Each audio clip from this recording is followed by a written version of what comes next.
Kitchen with Zareen में मैं आपको एक बार फिर से खुशामदीद कहती हूँ। आज मैं आपके लिए कलाकंद की रेसिपी लेकर आई हूँ। तो चलें बनाने की तरफ चलती हूँ। मैंने 3/4 कप जो है रेगुलर दूध ले लिया है।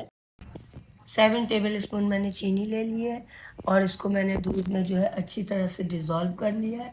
और जब डिज़ोल्व हो जाए तो उसके बाद मैंने 2 टेबल स्पून घी ले लिया है। घी को भी अच्छी तरह से मैं उसको मिक्स कर रही हूँ दूध में। जब ये भी अच्छी तरह से मिक्स हो जाए तो मैंने 1.5 कप जो है दूध लिया है। मैंने नीडो दूध लिया है, आप चाहें तो किसी भी ब्रांड का ले सकते हैं। इसको भी अच्छी तरह से मैं मिक्स करूँगी।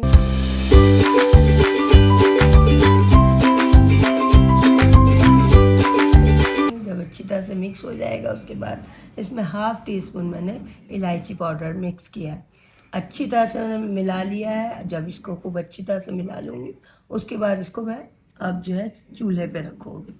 अपने जो आमेज़े को चूल्हे पे रख दिया है और इसको हल्की आंच पे मीडियम फ्लेम पे जो है पकाएं।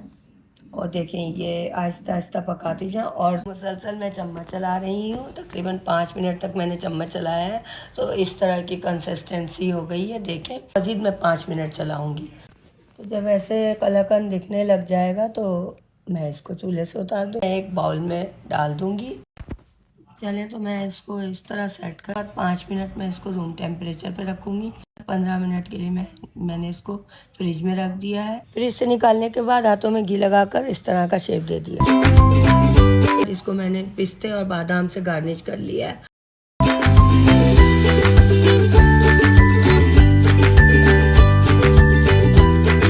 और कुछ इस तरह शेप में मैंने इसको काट लिया है।